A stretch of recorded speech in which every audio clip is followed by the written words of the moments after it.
Bienvenue à cette table ronde. Dans le cadre du mois de l'export, nous allons parler de transport et de logistique. Et pour cela, j'ai le plaisir d'accueillir Florence Benazouz. Vous êtes responsable marketing Air France Grand Est. Bonjour. Bonjour. Emmanuel Achard, directeur régional des ventes chez Epner. Bonjour. Bonjour. Renaud Pobel, président du directoire de l'aéroport de Strasbourg. Bonjour. Bonjour. Mario Hollande, directeur marketing et membre du comité exécutif de l'Euro-Airport. Bonjour. Bonjour. Et Frédéric Doisy, directeur général, délégué du port autonome de Strasbourg. Bonjour. Bonjour. Alors Emmanuel Achard, je vais commencer par m'adresser à vous. On va parler de Epner. Epner, c'est une entreprise familiale qui a son siège à Strasbourg. Et quelles sont ses activités? On sait que vous êtes transporteur, mais je crois que vous avez de nombreux métiers. Très bien. Merci Christophe pour cette tribune qui est orientée très logistique et ça nous intéresse au premier chef. Effectivement, Epner, entreprise alsacienne, très jolie pépite alsacienne, 800 millions d'euros de chiffre d'affaires, 10 000 clients, un peu plus de 3 000 collaborateurs. Epner est une société créatrice de solutions sur mesure pour ses clients. Alors orientée logistique évidemment. Et comme vous l'avez si bien dit, 1925, la création, on va bientôt fêter le centenaire. Donc, et à la tête, toujours une entreprise avec une gouvernance familiale. Très bien. Alors, quelle solution logistique propose Epner aux entreprises locales? Alors, si vous voulez, on a une signature dans le groupe, c'est de dire plus proche pour aller plus loin. Et ce qui est vrai, c'est la véritable signature du groupe. Donc, nous offrons des solutions sur mesure à nos clients. On appelle ça du tailor-made. On fait en sorte de s'adapter d'abord au cahier des charges aux besoins de nos clients avec des solutions adaptées sur la partie terrestre, sur la partie overseas, sur la partie aérienne. Voilà toute la partie large et, sur le spectre de l'entreprise avec, comme vous avez pu le voir, que ça soit du temps du Covid ou après, ou à nouveau, nos camions verts sillonner les routes et les autoroutes, que ce soit en France ou en Europe, puisque l'activité du groupe est très très forte sur la partie terrestre, notamment sur la livraison, notamment de la partie santé, la partie beauté, la partie alimentaire, la partie industrielle, la partie automotive. Nous intervenons sur tous les champs d'activité des entreprises. Très bien. Alors effectivement, vous l'avez souligné pendant cette crise, si certains étaient confinés, ceux qui étaient sur le pont, sur les tarmacs et sur les routes, c'était les opérateurs du transport et de la logistique. On va poursuivre avec vous, Frédéric Doisy. Vous êtes donc directeur délégué du port autonome de Strasbourg. Des quais du port autonome, je crois qu'on est à un peu moins de 2 jours du port d'Anvers, mais votre activité ne se limite pas exclusivement à ce transport fluvial. Alors effectivement, on est à peu près à 40 heures pour rejoindre Anvers ou Rotterdam, qui sont nos deux ports maritimes principaux avec lesquels on travaille par la voie fluviale. Mais comme vous l'avez indiqué, effectivement, comme tout port intérieur qui se doit, nous proposons des solutions multimodales aux différentes entreprises, la route bien évidemment, mais également le trafic ferroviaire. Donc au départ du port autonome, les conteneurs peuvent partir au choix par la route, par la voie ferrée ou par la voie fluviale. Alors après, c'est les aspects économiques et les aspects de temps de parcours qui font que les chargeurs, les entreprises décident de s'orienter vers tel ou tel mode. Donc nous, c'est pas nous qui choisissons pour les entreprises par quelle voie doit partir le conteneur. Nous, on fait partie, nous sommes un maillon de la chaîne logistique. Par contre, nous proposons à ces différents acteurs de pouvoir choisir entre les différents modes. L'intérêt aussi d'être multimodal, c'est que lorsque une des infrastructures est défaillante ou lorsqu'un flux de transport n'est pas opérationnel pendant 1 ou plusieurs jours, on offre la possibilité de pouvoir basculer temporairement d'un mode à l'autre. Tout ça se fait au départ de nos 2 terminaux actuels de Strasbourg. Donc là, je parle essentiellement des conteneurs, et avec un 3e terminal qui va ouvrir au 1er janvier 2021, situé un peu plus au nord, à Lauterbourg. Vous avez quelles sont les perspectives de développement de l'activité sur votre plateforme portuaire multimodal? Alors, en termes de développement, on constate que donc nos principaux ports de débouchés pour l'export et l'import, eux, sont toujours en croissance, donc notamment Anvers et Rotterdam. Et il faut savoir que ces ports-là maritimes ont fait leur croissance grâce au mode massifié qui permettent d'évacuer, je dirais, les conteneurs qui arrivent dans leur port, donc soit par la voie fluviale, soit par la voie ferroviaire. Il faut savoir qu'aujourd'hui, un bateau maritime peut transporter jusqu'à 25 000 conteneurs, équivalent 20 pieds. Donc lorsqu'ils arrivent dans ces ports-là, ça peut être 4 ou 5 000 boîtes qui sont débarquées, et bien évidemment, il faut pouvoir les évacuer le plus rapidement possible. Donc ça, c'est le rôle des ports intérieurs, après, de pouvoir accueillir ces modes massifiés, et on constate que depuis maintenant 2-3 ans, il y a une forte demande, une forte croissance sur le ferroviaire, parce que c'est une très bonne alternative par rapport au fluvial qui existe depuis très longtemps, parce que le Rhin a été aménagé il y a plus d'un siècle, et que cette infrastructure est performante et non saturée. En revanche, la souplesse et la rapidité que peut apporter aussi le ferroviaire font qu'on a de plus en plus de demandes. Et par ailleurs, depuis le port de Duisbourg, qui est le premier port rhénan, mais qui est avant tout une plateforme ferroviaire, là encore, ce port accueille de plus en plus de trains qui viennent directement de Chine. Et ce type de train est en très forte croissance. Il ne vient pas directement en concurrence des trafics maritimes parce que sa part est très très très faible. Par contre, son évolution est très rapide, et à terme, les gens de Duisbourg nous disent, nous allons accueillir de plus en plus de trains qui viennent de Chine, et parmi les conteneurs qui arrivent chez nous, il y en a qui ont vocation à aller en France, et donc à terme, on pourra recomposer des trains complets pour aller vers la France.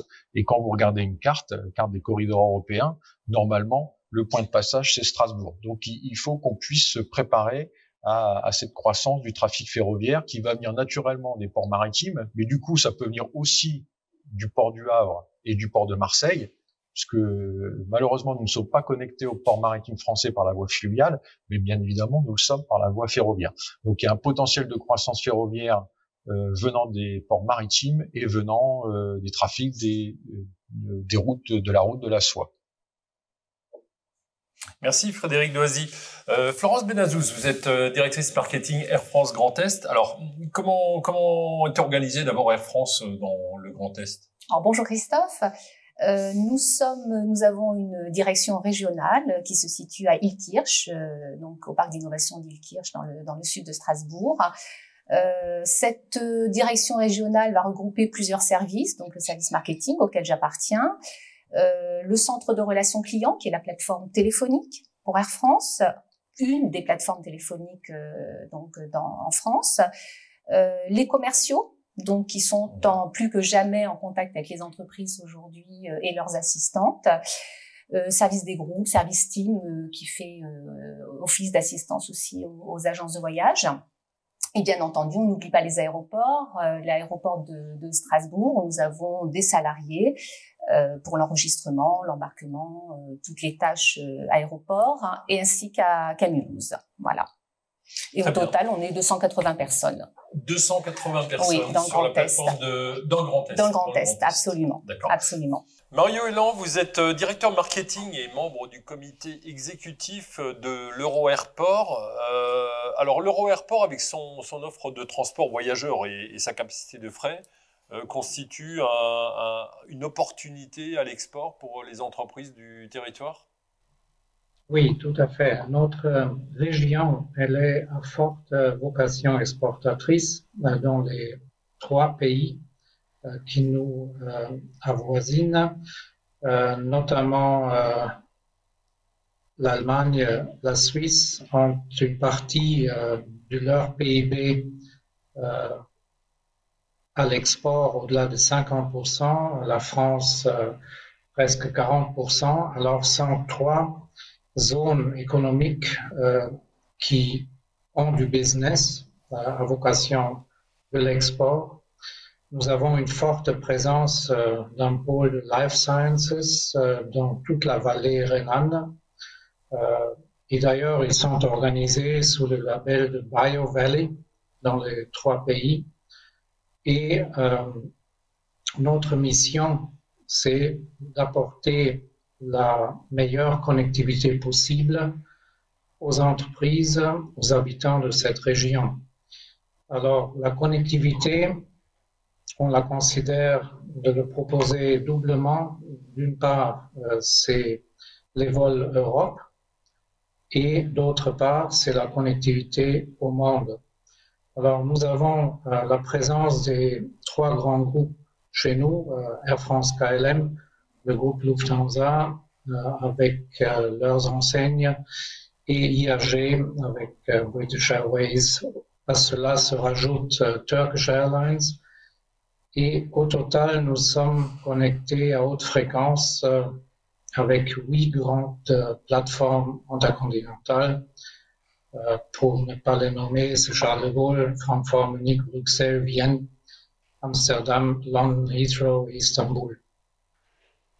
Ça, c'est pour la partie passager. Juste pour rappel, on a transporté plus de 9,1 millions de passagers l'année passée.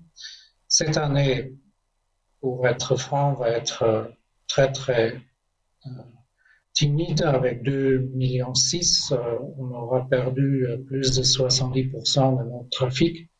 Mais nous sommes très confiants avec cette zone de chalandise assez riche en matière d'habitants, mais également riche en matière d'activité économique, de rebondir à partir de l'année prochaine. Sur le côté de la logistique et le fret, nous sommes spécialisés sur des vols tout cargo. Nous avons actuellement des vols avec Qatar Airways Cargo et Turkish Airlines, notamment vers l'Asie. Et nous sommes gateway pour les 3 pays. Pour le fret express, et nous avons anciennement 4, aujourd'hui 3 opérateurs, c'est DHL, FedEx, y compris TNT, et UPS, qui desservent la région.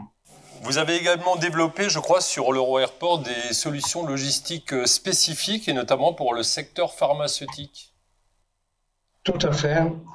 Comme déjà évoqué, les life sciences et là-dedans, le secteur pharmaceutique, c'est une des pôles spécialisés de la région.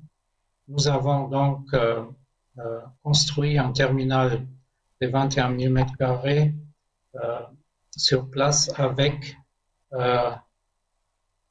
la spécificité d'avoir des procédures à température contrôlée. Et avec ça, nous sommes maillon de la chaîne froide. Le terminal, il est certifié avec nos partenaires selon le standard pharma IATA CEID. C'est un centre d'excellence de traitement des produits pharmaceutiques et ça, évidemment, nous sommes également préparés au traitement des vaccins, d'assumer un rôle dans la chaîne logistique dans le combat contre le virus Covid-19. On va passer à Renaud Pobel. Renaud Pobel, vous êtes président directeur de l'aéroport de Strasbourg. Alors, est-ce qu'on peut effectivement, dans cette situation qu'on vient d'évoquer, dire que Strasbourg est encore un grand pôle de voyage d'affaires et le restera ? C'est notre ambition, en tout cas, de s'assurer que l'aéroport de Strasbourg-Ensheim, l'aéroport de la capitale européenne, demeure un grand pôle aéroportuaire pour le voyage d'affaires, pour permettre à tout cet écosystème du tourisme d'affaires qui fonctionne très bien à Strasbourg de continuer à se développer et qui a souffert malheureusement des conséquences de la crise. Quelles sont les perspectives pour l'aéroport de Strasbourg ? Je crois qu'il y a des renforcements de cadencement de vol en fin d'année, de nouvelles arrivées de compagnies aussi. Comme l'a dit Florence, en fait, les restrictions fluctuent régulièrement. On vit dans un monde extrêmement incertain. Les conséquences de la crise sanitaire sur le secteur aérien sont très importantes. Et on apprend à devenir agile, on apprend à s'adapter à cette situation. Et c'est ce qu'on a réussi à démontrer pour permettre aux Alsaciens, aux Alsaciennes de se déplacer cet été dans de bonnes conditions et à la fin de ce deuxième confinement, également de leur permettre de partir à Noël pour pouvoir rejoindre leur famille. Et donc, il y a un renforcement des liaisons et des destinations pour la fin de l'année, grâce à Air France, également une compagnie du groupe Air France comme Transavia, Volotea qui propose également un très beau programme, Air Arabia, Tunisair, toutes les compagnies qui desservent l'aéroport de Strasbourg et qui proposent une programmation extrêmement alléchante. Très bien. Et une arrivée d'une nouvelle compagnie, je crois, sur le tarmac avec une offre voyageurs. Alors, tout ça, bien entendu, sont des offres voyageurs. Comme je vous dis, on s'adapte. Les compagnies modifient leur programme, comme le disait Florence. Je pense on peut quand même souligner le bon travail qui a eu lieu ces dernières semaines pour pouvoir construire ce programme au mieux, proposer quelque chose. On a vu l'intérêt qu'ont les passagers à réserver, en fin de compte, des vols dès lors que le gouvernement, on va dire, ouvre des perspectives et permet d'imaginer le déconfinement. Sachez que tous les acteurs de la chaîne de transport, les compagnies aériennes, les aéroports, tous les acteurs du transport, la SNCF, également les taxis, tous ces acteurs, en fin de compte, sont présents et répondent présents pour pouvoir à la fois transporter les voyageurs en confiance, en sécurité, mais également transporter les marchandises. On parlait des vaccins, c'est un sujet qui nous anime beaucoup et sur lequel, sachez qu'on sera présent. L'aéroport de Strasbourg a une autre particularité, c'est qu'il propose une offre d'implantation, soit permanente, soit temporaire, aux entreprises avec le Skypark. Est-ce que vous pouvez nous expliquer de quoi il s'agit ? Un aéroport, c'est un écosystème économique qui permet de faciliter la vie des gens et de permettre de créer de la valeur durable. Et au sein de la plateforme aéroportuaire, nous avons des disponibilités foncières et immobilières que nous mettons à disposition d'acteurs économiques. On a la chance d'avoir Epner, on a la chance d'avoir Air France, on a la chance d'avoir un certain nombre d'acteurs qui peuvent se développer et construire en fin de compte des projets avec eux sur la durée. Le Skypark est typiquement en fin de compte cet écosystème, cet espace dans lequel ces projets d'implantation peuvent se développer. Le Brexit sera un élément perturbateur pour vous, et notamment pour le Skypark ? On suit l'actualité en fait. On suit l'actualité, on s'aperçoit qu'on risque d'avoir un Brexit dur à partir du 1er janvier, donc des procédures douanières qui vont être compliquées. La chance que l'on a sur l'aéroport de Strasbourg-Ensheim, c'est qu'on a la présence d'un certain nombre de services publics, dont le service des douanes, qui est présent et qui offre un service extrêmement utile pour l'export depuis la région Alsace.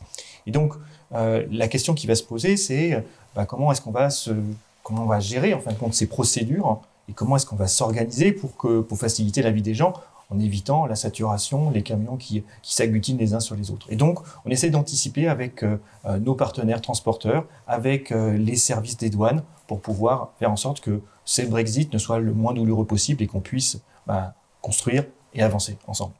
Eh bien, merci à tous. Merci de nous avoir fait découvrir les coulisses du transport et de la logistique en Alsace. Merci aussi à toutes vos équipes qui font tourner notre société dans ces conditions tout à fait particulières.